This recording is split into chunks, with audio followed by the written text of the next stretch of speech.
Hello guys, Hasna here. ඔන්න අද මම ඔයාලට ගෙනාවේ සුපිරි බිස්නස් අයිඩියා එකක්. ඒ තමයි වටලප්පන් බිස්නස් එක. ඉතින් හැමතැනම වගේ මේ වටලප්පන් කඩවලට දාලා තියෙනවා.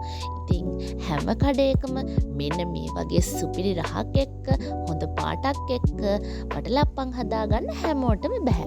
ඉතින් මේ වීඩියෝ එකෙන් කියලා දෙන්නේ කොහොමද මේ බිස්නස් එක හරියට කරන්න කියලා.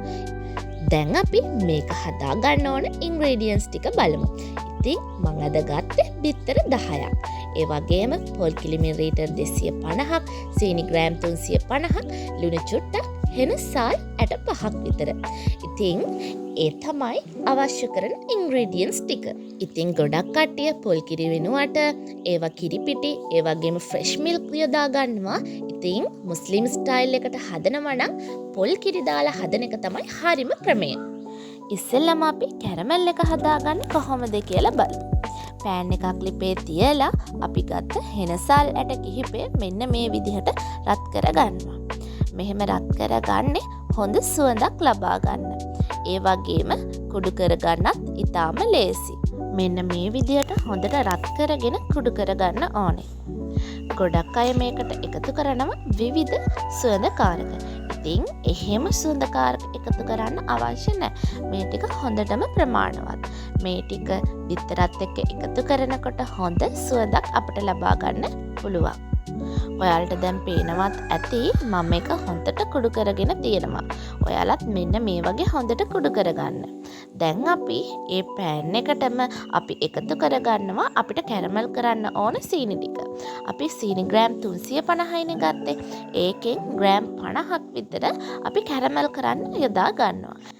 මේකට ගොඩක් කට්ටිය එකතු කරගන්නවා හකුරු, කිතුල් හකුරු වගේ ඒවා. ඉතින් මං එකතු කරගත්තේ සීනි. ඔයාලට දුඹුරු සීනිත් එකතු කරගන්න පුළුවන්. අපේ බජට් එකට ගැලපෙන ප්‍රමාණයට, ඒ වගේම බිස්නස් එකක් විදිහට කරගෙන යන්න අවශ්‍ය විදිහට තමයි අපි මේක ලෑස්ති කරගන්න ඕනේ. මෙන්න මේ විදිහට මේක කළු කරගන්න ඕනේ. ඉතින් ගොඩාක් කළු කරගන්න ඕනෙත් නැහැ. ඒ වගේම චුට්ටක් තිත්තරහ ආවා කියලා මේක පැන් රසයේ වෙනසක් වෙන්නේ නැහැ. ඉතින් අපි මේකට සීනි හොඳට එකතු කරගන්නවානේ. මෙන්න මේ විදිහට කළු කරගන්න, සීනි කළු කරගන්නේ හොඳ පාටක් ලබා ගන්න. ඉතින් මේක කළු කරගෙන මේකට එකතු කරගන්නවා වතුර. වතුර නැත්තම් කිරි. ඉතින් බිස්නස් එකක් විදිහටනේ කරන්නේ. ඉතින් ගොඩාක් කට්ටියන්ට ගොඩක් ප්‍රශ්න එනවා. ඒ තමයි පොල් කිරි දාපුවාම මේක සවුත්තු වෙනවද? ඒ කියන්නේ ගොඩක් කල් තියාගන්න බැරි වෙනවද? ඒ වගේම ඒක ෆ්‍රිජ් එකේ දැම්මට පස්සේ තෙල් මිදෙනවද කියන ප්‍රශ්නේ. සමහර කට්ටිය කියනවා කිරි දාපුවාම මේක ගොඩක් කල් තියාගන්න බෑ කියලා. ඉතින් කිරි එකතු කරගන්න පිළිවෙලක් තියෙනවා. ඒ තමයි මම දැන් කියපු විදිය. ඒ කියන්නේ කිරි එක අපේ පැණියක රත් කරගන්නකොටම ඒකටම කිරි එක එකතු කරලා හොඳට රත් කරගත්තට පස්සේ ඒකේ කිරි එක කිසිම වෙලාවක සවුත් වෙන්නේ නැහැ. ඒ වගේම කල් තියාගන්නත් පුළුවන්. ඉතින් ඔයාලට පේනවා ඇති මම නම් මෙතනට එකතු කරගත්තේ කිරි නෙමෙයි වතුර. ඉතින් මම මේක ගන්නේ බිස්නස් අයිඩියා එකක් ඔයාලට දුන්නාට මම මේක යූස් කරන්නේ ගෙදර අයට කන්න. ඉතින් මං එතනදී මම මේකට කිරි එකතු කරගත්තේ නැහැ, වතුර තමයි එකතු කරගත්තේ. ඔයාලා අනිවාර්යයෙන්ම බිස්නස් එකක් විදිහට කරගෙන යනවා නම් මේකට පොල් කිරි එක එකතු කරන්න ඕනේ. මෙන්න මේ පැණියකටම එකතු කරලා හොඳට රත් කරගන්න. ඉතින් ඔයාලට පේනවා ඇති මේක මෙන්න මේ වගේ පාට. මේ තමයි අපේ පැණියකේ හරිම පදම. මෙන්න මේ වගේ ඔයාලට හැන්දකින් උඩට කරපුවාම මේක එක දිගට හැලිලා අන්තිම බින්දු ටික නූලක් වගේ ඇදෙනවා. අන්න ඒක තමයි හරිම පදම. එතකොට අපි මේක ලිපෙන් බා ගන්නවා. දැන් අපි බිත්තර 10 කඩා ගමු. ඉතින් බිත්තර 10 එකින් එක තමයි කඩා ගන්නවනේ. මොකද කුණුණු බිත්තරක් තියෙනවනේ. ඉතින් ඔයාලට පේනවා ඇති මම මෙන්න මේ වගේ බිත්තර එකින් එක කඩලා වෙනම භාජනයකට එකතු කරගන්නවා. ඉතින් බිත්තර මේ වගේ එකින් එක කඩාගෙන තමයි භාජනයට එකතු කරගන්නේ. නැත්තම් කුණුණු බිත්තර වලත් ඔයාලට ඒ වගේ වැටුනොත් නිකන් අපරාධයක් වෙනවා. ඒක නිසා තමයි අපි එකින් එක බිත්තර කඩලා භාජන වලට එකතු කරගන්නේ. ඉතින් බිත්තර කඩනකොට අනිවාර්යයෙන්ම ග්ලව්ස් දෙකක් පාවිච්චි කරන්න. ඉතින් මං ග්ලව්ස් දෙකක් පාවිච්චි කරන්නේ මොකටද කියලා ඔයාලටත් තේරෙනවා ඇති. බිත්තර හරිම සුවඳයිනේ. අන්න ඒක හින්දා තමයි මම ඔයාලට ග්ලව්ස් දෙකක් පාවිච්චි කරන්න කිව්වේ. ඉතින් මෙන්න මේ වගේ එකින් එක කඩලා දාගන්න. දාගත්තට පස්සේ අපි මේක හොඳම ටිප් එක තමයි මේක අපි බීට් කරගන්න අතින්. අතින් බීට් කරනකොට තමයි අර හොඳ ජූසි විදිහට ඒ වගේම හිල් විදිහට මේ වටලප්පන් එක හදාගන්න පුළුවන් වෙන්නේ. ඉතින් මෙන්න මේ විදිහට බිත්තර ටික කඩලා ඉවර වෙලා අපි මේක අතින් බීට් කරගන්නවා.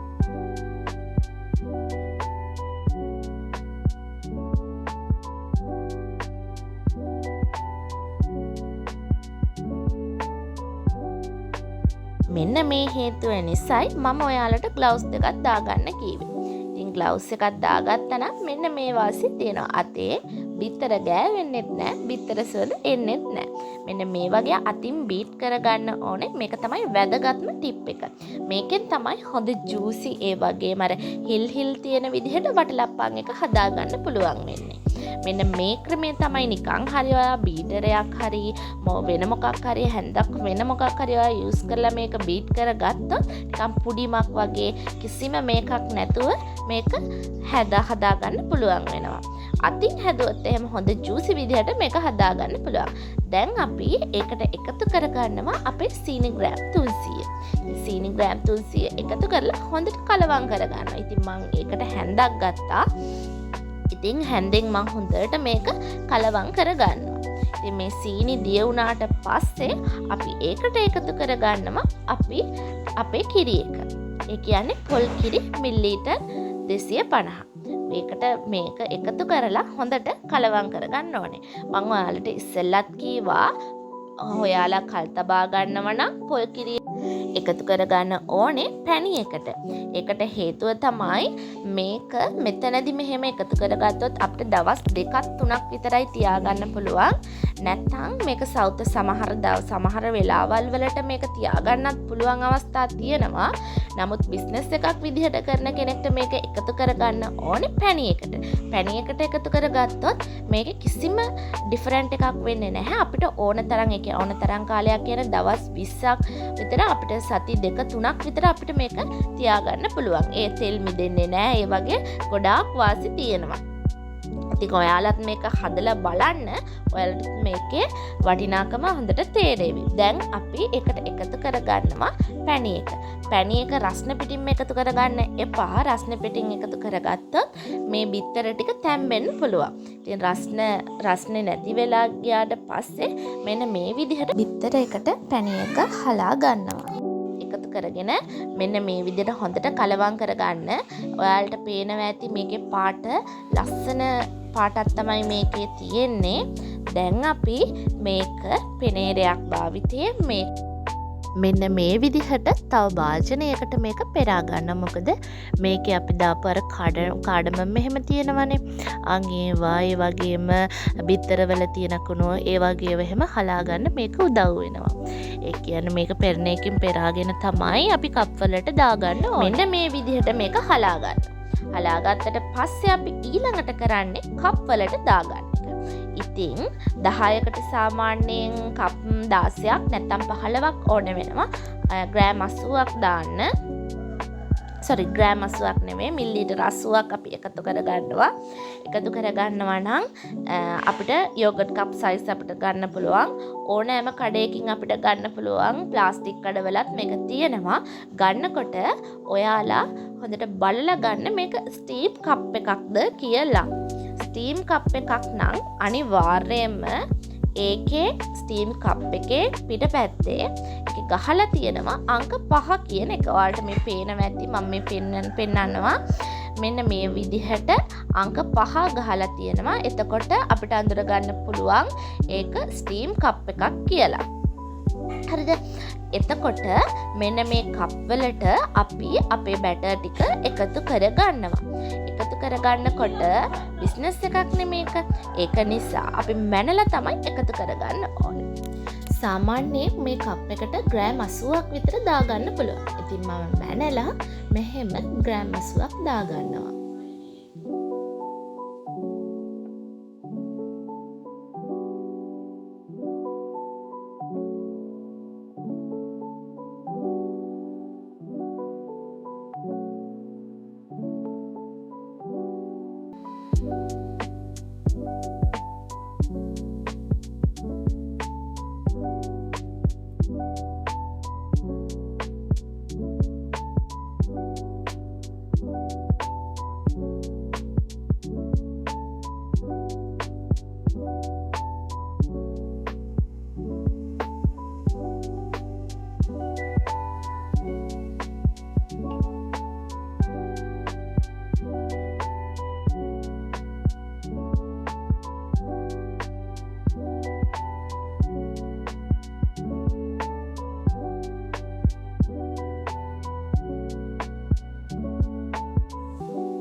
ඉතින් මෙන්න මේ විදිහට කප් වලට දාගත්තට පස්සේ මේක ස්ටීම් කරගන්න ඕනේ.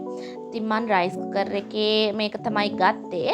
ඔයාලත් ඒ විදිහට අරගන්න පුළුවන්. එහෙම නැත්නම් ස්ටීමර් එකක් තියෙනවා නම් ස්ටීමර් එකක් යූස් කරන්නත් පුළුවන්. ඉතින් ඒකට ඊට කලින් අපි කප් එක තියන්න කලින් ඒකේ ලිඩ් එක අපි මෙන්න මේ ආකාරයට සර්වියට් එකක් කිචන් සර්වියට් එකක් නැත්නම් මොකක් හරි කොලේකින් නැත්තම් කිචන් සර්වියට් එකකින් අපි මේක වහගන්න ඕනේ. අපි එහෙම වහගන්නේ මේක අර වතුර උරා ගන්න එක නැති කරගන්න. ඒ කියන්නේ වතුර වැටෙන එක ආවම කරගන්න තමයි අපි මෙහෙම සර්වියට් එකක් පාවිච්චි කරන්නේ. දැන් අපි විනාඩි 20ක් නැත්තම් 25ක් මෙන්න මේ විදිහට මේක තඹ ගන්න ඕනේ.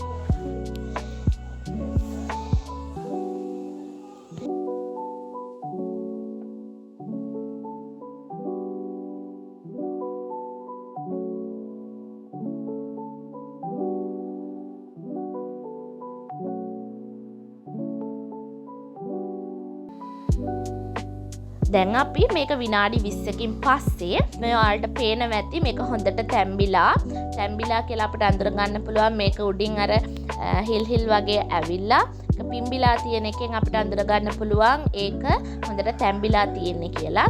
ඉතින් එහෙම තේරුම් ගන්න බැරි කෙනෙක්ට මෙන්න මේ විදිහට මේක බලන්න පුළුවන්. ටූත් පික් එකක් අරන් මේකට පොඩ්ඩක් මැදින් ඇනලා බලන්න පුළුවන් ඒකේ වතුර වගේ තියෙනවද නැත්නම් අතේ ඇලෙනවද කියලා අපිට චෙක් කරගන්න පුළුවන්. එතකොට මේක ඇලෙන්නේ නැත්නම් මේක හොඳට තැම්බිලා තියෙන්නේ. ඉතින් මේක ඇලෙන්නේ නැහැ. මේක හොඳට තැම්බිලා තියෙන්නේ. ඒක හින්දා මම බා ගන්නවා.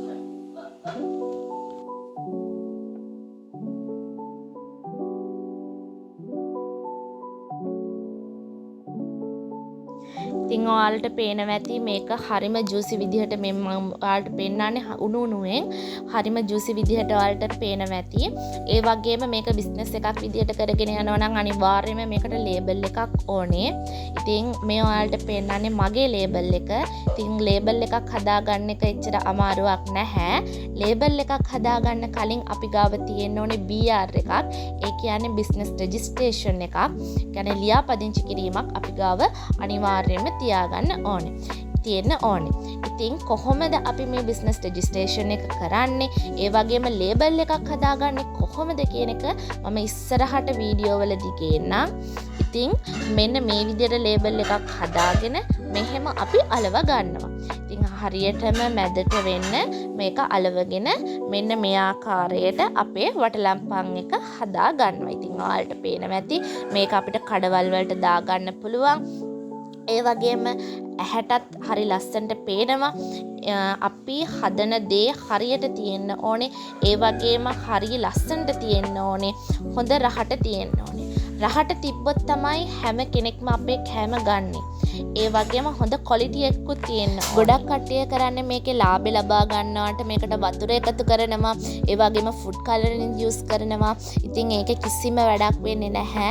ඒකට හේතුව තමයි මෙන්න මේ ක්‍රමයට හැදුවොත් විතරයි මේකේ රහ හරියටම එන්නේ. ඒ වගේම කෙනෙක් ගන්නේ මේකේ රහ හරියට තිබ්බොත් විතරයි. ඒ වගේම තමයි තමන්ගේ බිස්නස් එක ඩෙවලොප් කරගන්න නම් තමන්ට කියලා ක්වොලිටි එකක් තියෙන්න ඕනේ. ඒ ක්වොලිටි එක හදා ගන්න නම් ඉස්සෙල්ලාම අපි මේක නියම ක්‍රමයට හදාගන්න ඕනේ. මේක අපි කඩේට දාන්න කලින් මේකේ කොස්ට් එක සහ ප්‍රොෆිට් එක අපිට ලබා ගන්න පුළුවන් වෙන්න ඕනේ. ඉතින් ඒක නැතුව අපි මේක කඩේකට දාලා කිසිම තේරුමක් නැහැනේ. ඉතින් බිත්තර වලට මට ගිහිලා තියෙන රුපියල් 330ක්. සුගර් වලට 90ක්, කොකනට් වලට 60ක්. ඒ කියන්නේ පොල් බෑයක පොල් කිරි තමයි ගත්තේ. ඒක හින්දායි මම රුපියල් 60ක් කියලා දාලා තියෙන්නේ. සෝල්ට් වලටයි කඩමම් වලට රුපියල් 40ක් ගිහිලා තියෙනවා. ඒ වගේම කප්ස් වලට රුපියල් 105ක්.